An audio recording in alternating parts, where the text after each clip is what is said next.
Hello everybody, it's Tommy and welcome back to my channel. This is going to be a long video. We're going to be here for quite a while. Last time I broke a video up into 2 parts, it didn't really go well for me, so I'm not going to do that this time. This is just going to be one really long video, so go get your snacks and your drinks because we're going to be here for a minute, but I promise you that it is so worth it because I can honestly say, out of everything that I have ever built and put on this channel, and I have over 200 videos up at this point, this is the thing I am most proud of making in The Sims 4. I love this. I love every piece of it, and it took me probably the longest out of anything that I have ever built. And for that reason, I didn't want to cut anything because I really just wanted you guys to see the full creative process because it was a pain, but it was so worth it. So this is what I've been hyping up for the past 4 or 5 videos. This is my Disney World or Disneyland. I think it's actually Disneyland, but Nate has been to Disney World and he tells me that it looks a lot more like Disney World. So I actually changed it on the gallery to Disney World, and I think that's what I'm going with when I post the video. But it is the Disney World Polly Pocket Castle. The reason that I wanted to do this, first of all, is because I actually owned this toy when I was younger, and it's in my collection of Polly Pocket toys that are at my old house when I told you guys that I might possibly be able to come up with some of them. I believe it's in there. So I owned this toy. I Googled it for pictures of it, and it's the reason this whole series happened. This toy is valued at like $300 unopened, and I'm not even joking when I say that like I would consider purchasing it again because it has so much nostalgia for me. And basically what it was is just like a little Polly Pocket Disneyland, but it was so much cooler than your average Polly Pocket toy because each room to the left and to the right kind of had a theme from different parts of Disney World that I am not familiar with because unfortunately, as big of a Disney fan that I am, I have never been to Disney World or Disneyland. It's like my goal and my dream come true, and I always told myself that if I could make something out of YouTube, if I could make a career out of it, that the big like celebration prize to myself or the big like goal would be to take myself to Disney World because I'm such a huge fan for somebody who has never been, and literally the thought of being able to go is so exciting to me that it actually like brings tears to my eye because it's like my ultimate dream come true. And also in Nate's family, there's a tradition that whenever the grandchildren get married, his grandparents pay for the honeymoon, and you can pick whatever you want to. And I always said that if Nate and I were still together and we did go on a honeymoon and we did get married, I always said that if it happened, I would pick Disney World as my honeymoon because that would be like ultimate goals come true, like at least a week there, if not 2 weeks. So when I was younger, having this toy to me was like everything because it was the closest I was ever going to get to Disney World. And I knew that because I grew up very, very poor, and taking vacations and taking trips was just something that never happened, absolutely ever. The only 2 times that I ever remember going on a vacation is one when my father was really, really sick. We went on a vacation together as a family, and it was not a far trip. Like we were still probably within a couple of hours of our house. So for like most of my life, I never even left the East Coast until I was old enough to do stuff on my own, and then I ended up paying for a trip to Ireland probably like 3 or 4 years ago at this point. And so like Disney World was completely out of the spectrum. I knew that I was never going to get to go unless I got to pay for it on my own. So someday it is a goal of mine, and hopefully I will get there. I'm positive that I will end up there at least at one point in my life. Hopefully maybe like a million times in my life. But this toy was like everything to me because it has individual rooms. Like I was saying before, I totally got off track. It has individual rooms that are themed after different parts of Disney World. And then it has the famous log flume that comes out around the front and goes all the way down like a slide to the bottom. And then on the bottom is a train track, and I'm not sure if there's a train in Disney World. I would assume that there's something of that extent, and the train goes all the way around the entire castle, and there's rides that plugged into the different like ports off of the train track, and when the train would hit those rides, it would use the momentum of the train like moving, whatever the battery in the train was, to make the ride move. And there was all sorts of rides that you could get. I had the pirate ship ride, the famous like Dumbo elephant ride, the teacup ride, and then there's like this house, and the clock on the top would spin, and I have no idea what it is. And I showed Nate, and he thinks that it might be like the entrance to Disneyland or the entrance to Disney World, and like or one of the generic buildings that you like go in and you buy stuff. So you're going to see all of that in a little bit because I built every piece of it. I built all of the rides. Obviously, they don't work. And when Nate got home from work, I was so excited to show him this because, like I said, I'm very, very proud of how this turned out. And I was like looking at it with him, and I was spinning around and showing him all the different pieces because he knows better than I do about the rides. And he's been on the teacup ride, and he's been on the Dumbo elephant ride. And I was like, I mean, it looks nice, but you can't use any of it because we don't have anything in The Sims like that. This build would have been so much easier if we had the one pack that I want more than anything. I've talked about this on Twitter. I'm sure I've probably talked about it in a video, but now that I have some time, I think I can talk about it in length. I, more than anything, want some kind of a amusement park theme pack. So I would prefer it to be an expansion pack because I want it to be massive. I want to be able to make amusement parks. I want rides. I want carnivals. I want zoos. I want like all of the stuff that comes with that, like all like cotton candy and pretzels and little shops and clowns and animals like that perform and stuff like that, even though I think that's bad. Like you're not supposed to do that, but I want that. That is my pack. Whenever people say like, what pack do you want next? It's not university. I could care less about my Sims going to school. And it's not, what is the other one that everybody wants? For a long time, it was seasons. Everybody wanted seasons, and then they wanted university. I feel like a lot of people think that once university comes out, it'll be the end of The Sims because they feel like they have everything. But I am of the mindset, especially with the news that has been coming out recently. Yesterday, Twitter like exploded because what happened was the Sims team, EA or Maxis, is hiring for a whole bunch of new roles. And a lot of the roles imply that there is a new game in the works because they're hiring for a lot of people, like repeat jobs that have already been filled for The Sims 4, so they need like new ones to do for The Sims 5. And so like it's been implied and people are kind of speculating that The Sims 5 is around the corner, or that they're at least going to start working on The Sims 5, which makes sense to me because didn't The Sims 4 take years to develop? So if they started now, they could probably have it done in 4 or 5 years. But I feel like I'm on the unpopular opinion. I don't want The Sims 5. I don't care if it ever comes out. They could take The Sims 4 and just keep expanding on it for the future, and I would be totally fine with that. I would keep playing and keep buying packs and keep going with that because I don't see the purpose of this theme that we have where we have a really solid game and all this content is constantly coming out for it. And now, especially with The Sims 4, there was a huge graphical change between Sims 3 and Sims 4. So, in my opinion, I just don't care for The Sims 5 because we're at a point with graphics that I'm happy with. We're at a point with like general gameplay and a custom content, like total gold mine that is like anything you could possibly need somebody has made in custom content for The Sims 4. And then if you're like looking for build items and you don't want to use custom content, I would just so much rather have them continue to put out packs for The Sims 4 and keep it alive for years than get a new game, because then we just start all over. Like, why would we want to go back to a point where we could potentially not have pools and not have toddlers and we still don't have spiral staircases and things like that? Like, why would we want to reset the clock on all of the content that we have for this game just to kind of be angry and annoyed that we don't have all of that content? And as a YouTuber, it's kind of scary to me to think about a new Sims game coming out, because if it was to come out, Sims 5 would probably be the only thing that people wanted to see for a while, and I'm not so sure that I'd be interested in playing.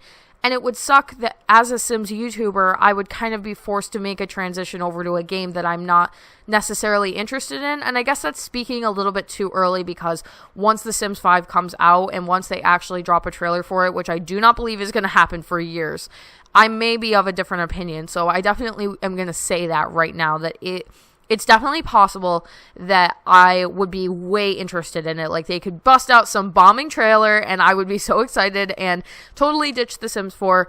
But to me, I just don't want to restart everything that I've worked on and worked for. And it feels a lot like what happened in the community when we went from Sims 3 to Sims 4. And there's still people, like YouTubers, that do Sims 3 videos.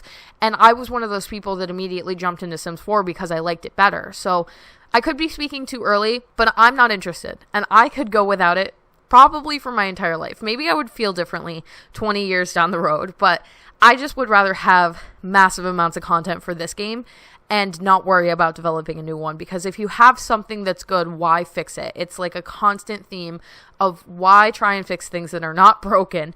And right now, The Sims 4 kind of is broken because there's still things that we're missing, but I think we definitely could get to a point where that was not the case. And so I don't understand the point in doing a whole new game. I really don't, but I know a lot of people are of a different opinion, and that's fine. I respect it. You can have your opinion, but that one is mine. And I guess maybe for the rest of this video, I should actually talk about some of the building from this video because I have some time. So I started with a base Polly Pocket house, which is traditionally on my channel, I do the square, and the square is like a compact case that opens up, and the top floor is almost like floating, and the bottom floor is stationed to the ground, and it just looks like a dollhouse that's been flipped open. But I started with a rectangular version because I needed more room, and I was a mess for a good part of this build. I almost thought to myself that I was going to get rid of it because I didn't like the way that it was turning out.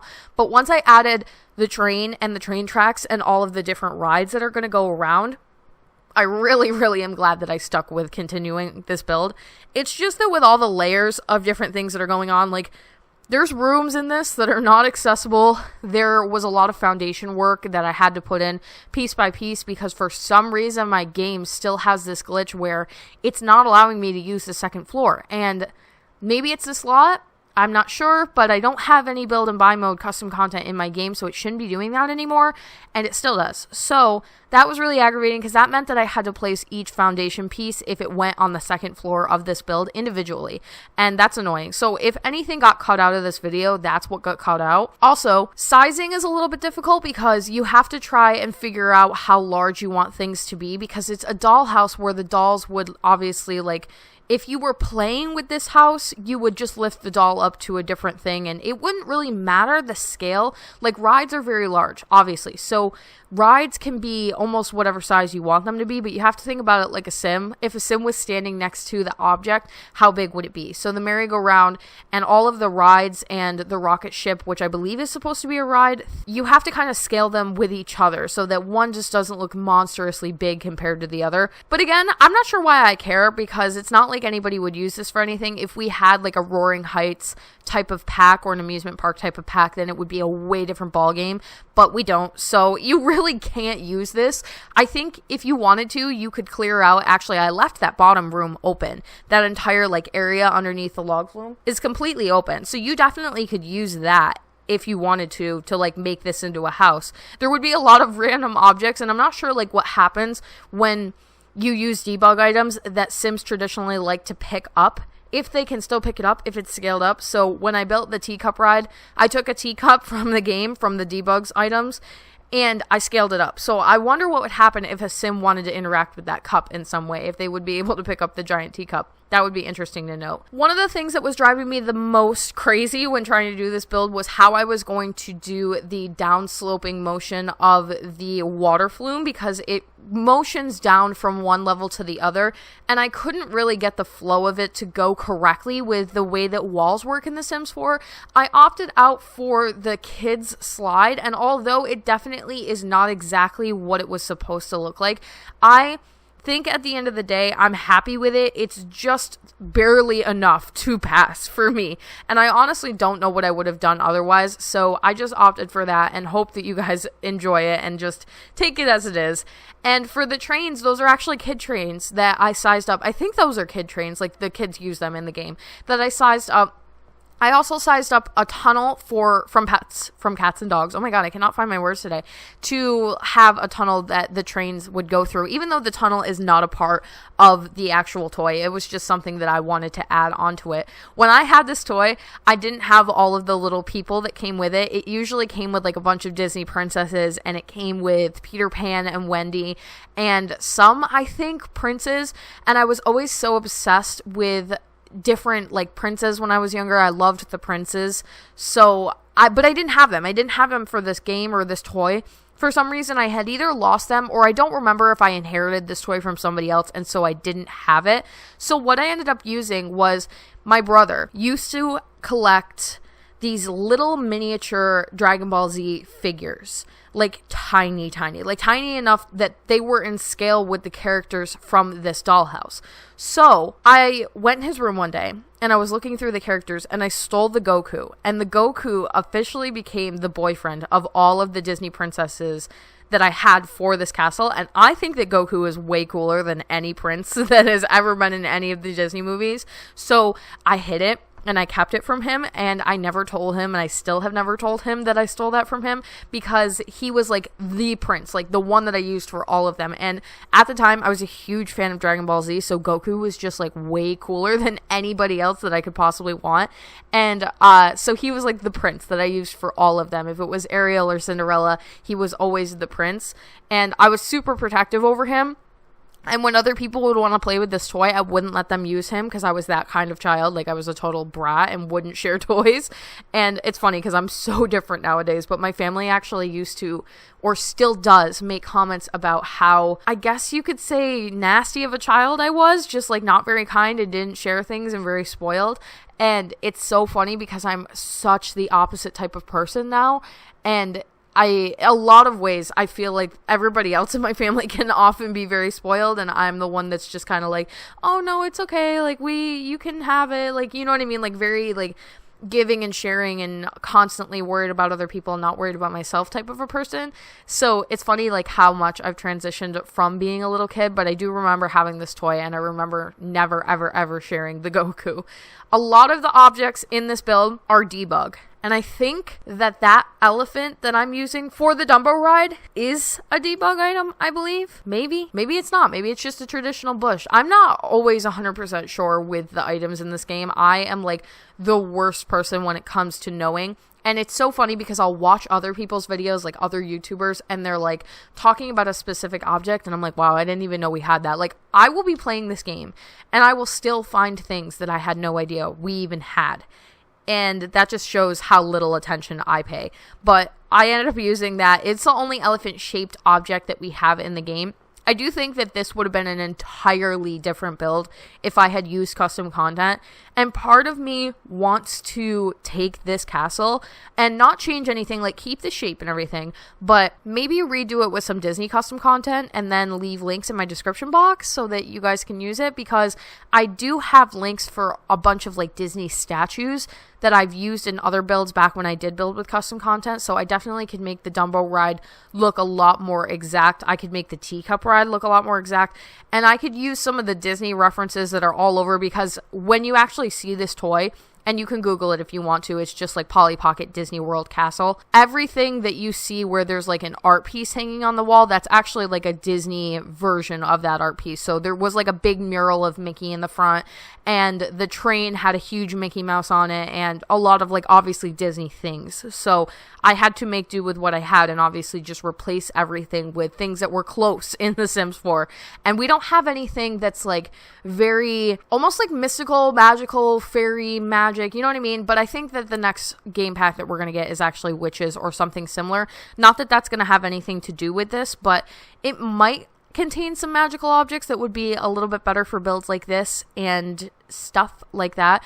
Oh, and oh my god, the pirate ship ride was definitely the most aggravating thing to build.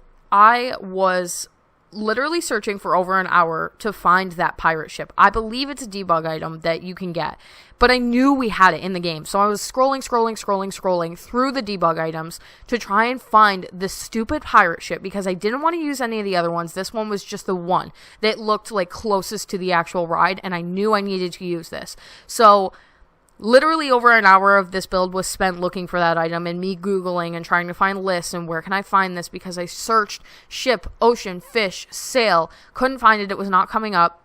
And then I had a last minute decision to search the decorations without like looking into debug, and I told myself, if you don't find it, then you're just going to use something else.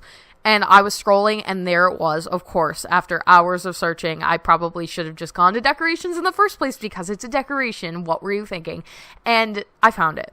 And then on top of that, it was just a really big mess to try and get the poles to link up correctly into the actual pirate ships. For some reason, the item that I was using, which is actually a bubble blower, was not cooperating and would not go into the pirate ships correctly. And I finally managed to get it done. And then at the very end of this build, which I don't know if that's coming up or not. Okay, it kind of is. At the very end of this build, I realized that this entire lot was facing the wrong direction. And that was a huge bummer for me, because on this lot in particular, this is the Villarreal lot from Windenburg, I think. I don't know. I stink at this kind of stuff. But this is a 64 by 64, and it's, when you take the photo for the gallery, the front end of the lot is facing the water. So you want to build that way if you want the gallery photo to be pointing the right direction. Like if you want people on the gallery to see it looking correctly, then you want to build the way that I built it right currently that you're seeing. But if you'll notice, the sunlight is actually coming from the other side of the lot. So for a good thumbnail photo, which I need for my YouTube channel, the lot needs to be turned around the other way so that the sunlight is directly hitting all of the parts of the castle that I need it to be. And the problem with that is that rotating a lot that has a lot of objects on it, things usually fall through the floor. Like anything that I've raised up off of the ground or used the 9 key to make it bigger or to raise it up usually falls through the object whenever I rotate the lot. I don't know why. It's just something that happens. I've never heard anybody else talk about it, so maybe it's a problem that only I have. But at the end of this, I decided I had to rotate the lot so that I could get that good thumbnail photo.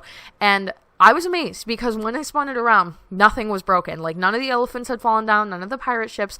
I was totally amazed that it had worked out for me. And so that is pretty much the end of my build here. Please let me know what you think of this. I have never been more proud of something that I built in The Sims, truly. But you can definitely give me your opinions and let me know what you think of it. You don't have to love it. You could tell me that you hated it, and I would still love it, because that's how positive I'm going to be about this build right now. I want to give a special shout out and thank you to our new subscriber, Haley Wheeler. Thank you so much for subscribing. And thank you guys all so much for watching. This is available for download on the gallery under my origin ID, theallegedsimmer, all one word. Don't forget to like and subscribe. Oh my god, my dog. Paisley, I'm almost done. 2 seconds. Don't forget to like and subscribe. Hit that little bell icon below to turn on post notifications so you can get updated every single time that I post. And I will talk to you all in the next one.